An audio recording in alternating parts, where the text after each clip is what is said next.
So, what's up, everybody? We're on Fight Week with Atif Oberlton, up and coming light heavyweight. Atif, how are you doing? Well, I'm doing great. I'm doing great. What's the story of this fight to you? Mm, just a vet trying to, take down a young lion that's trying to get to the top, and this young lion isn't going to let him.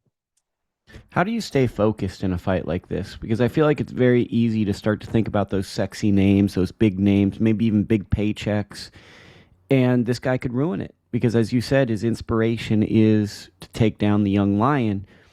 How do you stay focused on the gold hand?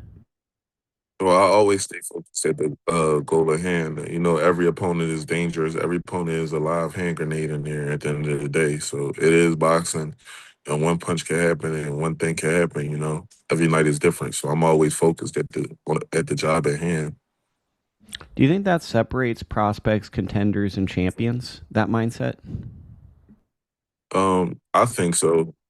Quite personally for me, because you can never be caught slipping, and you don't want to get caught slipping. You always want to be at your best. Yeah, that would be bad in the ring. Tell me about your last fight because obviously the first Salida Promotions fight was a strange one. You went one round, then you got elevated to the main event in your last fight. Tell me about the sequence of events for that fight. I got elevated to the main event because the main event wasn't able to make weight. But all along the whole time, I felt in my heart that I was the main event, and me and my team moved like I was the main event. And then it just so happened. It was the same thing that happened the first time at the Clarissa Shields fight that I fought in Detroit, because I was supposed to be the opening TV bout, and then they moved me to the co-main event. So it's just like I think it's a work of God. Okay, I mean that's good. What did you think of your last performance? I liked it. I did what I had to do. I dismantled the vet. The same situation as here. An older guy with experience that want to come in and try to stop me. And I think I did a wonderful job doing that. I wanted to get my hands off a bit more, but he did a lot of holding and stuff like that. But it's all good. Okay, we're gonna go a little deep here. Um, how do you commit to body shots in your division? Like I'm think of you as a great body puncher, but like what's your process and mentality to it? Because I was a body puncher, not that I ever did it at a high level, but I feel like there's like a different mindset to commit to the body. And I'm curious to get your thoughts on your commitment to the work there. To tell you the truth, I don't know. A lot of people say I'm a great body puncher. When I shoot for the body, I attack it and I place the shot very well. And, it's a lot of, hurt on the punches. Well, I guess the reason why I think for some people it might be surprising is you're very tall. And often I think of body shots, you have to change your range. So you can't be all the way out typically. Maybe you can shoot a straight right, but you're able to go to mid ranges and punch to the body and then keep distance. And I think that normally a fighter at your level doesn't really have multiple ranges. They have one range they like doing, and then they can get away with other ranges. And I think that that's maybe where it kind of shocks people, maybe. Yeah, see, I'm the type of fighter, what a lot of people don't know is I'm good at all ranges, short range, mid range, and long range as well. So I can cover all bases. Now, let me say this. Are you a prospect or a contender? And choose your words carefully because there might be people listening to this thinking, okay, this might be the prospect of the year. Which one are you right now?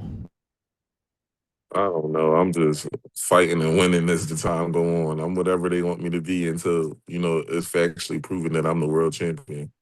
Okay. Are you excited about this fight week? Yes, I'm excited about the fight week. Just it's the same as any other fight. I'm motivated to go do what I gotta do. This is the week of the fight, so I'm resting and pretty much just focus on making weight.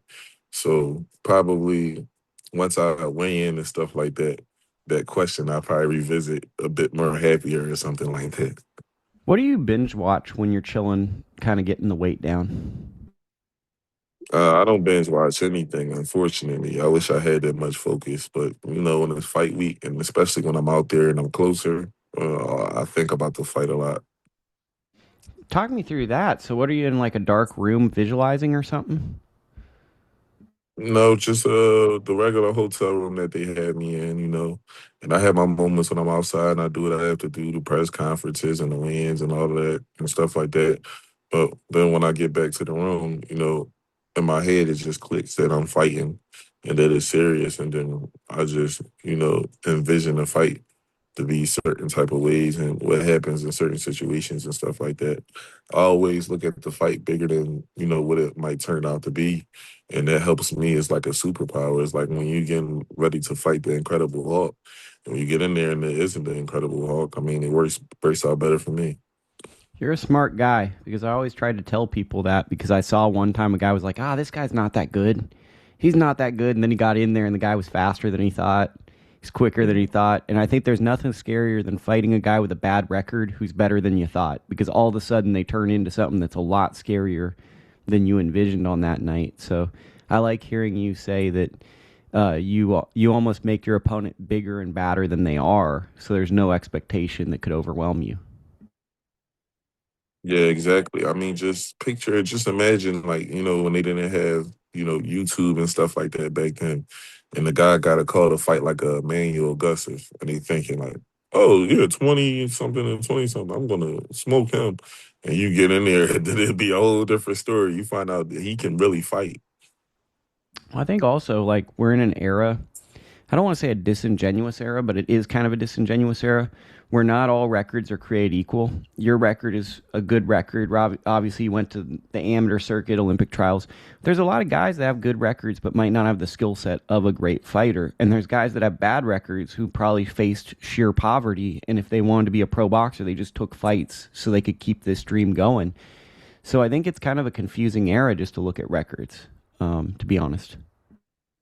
Yeah, I would say it was more so like that, like in the 80s and the 90s, because some of those guys that I was looking at, they were supposed to be like the opponent I'll cut a fight on, and they're supposed to be the opponent, and they have a certain amount of losses, and they can fight so good. You get that like that like this day and age here and there. It's very rare, but like that was often. I felt like back then, like even the opponents was super dangerous. That you weren't supposed to be.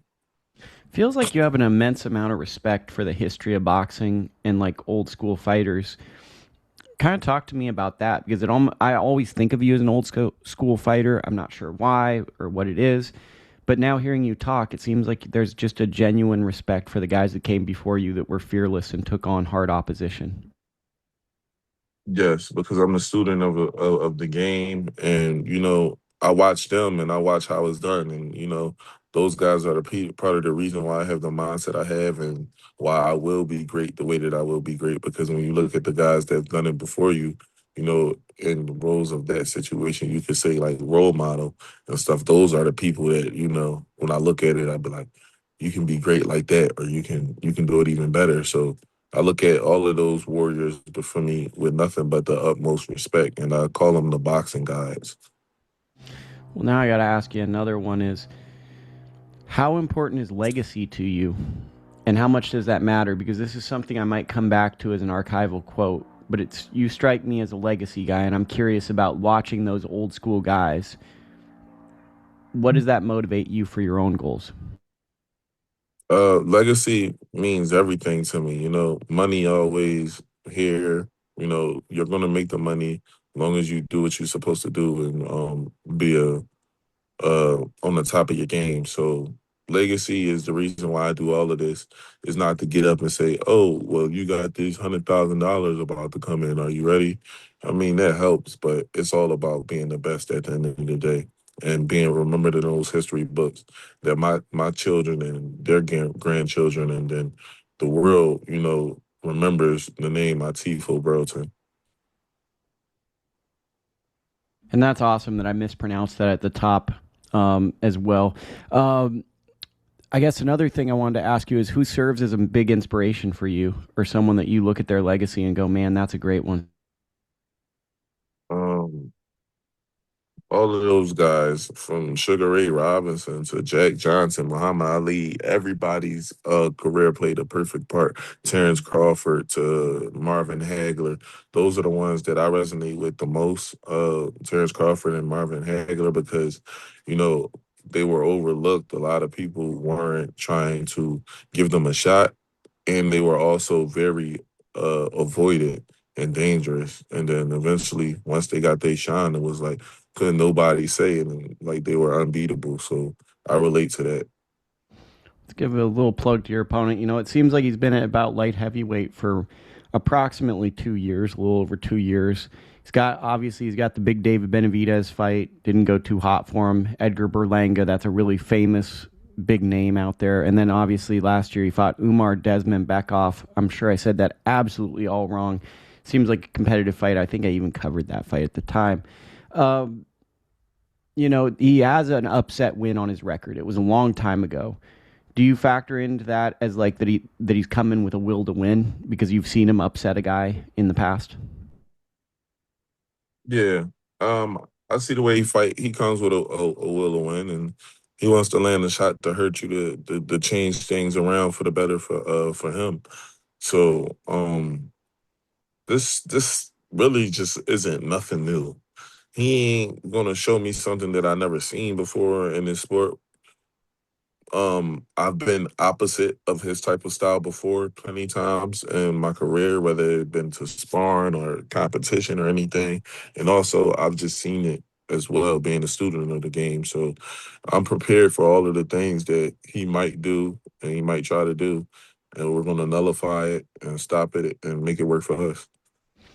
Last two questions. For an informed boxing fan, what should they be watching from this fight for you? That they're jumping in right here, but they want to study your style. They want to understand deeply what you're doing. What would you tell them to watch for?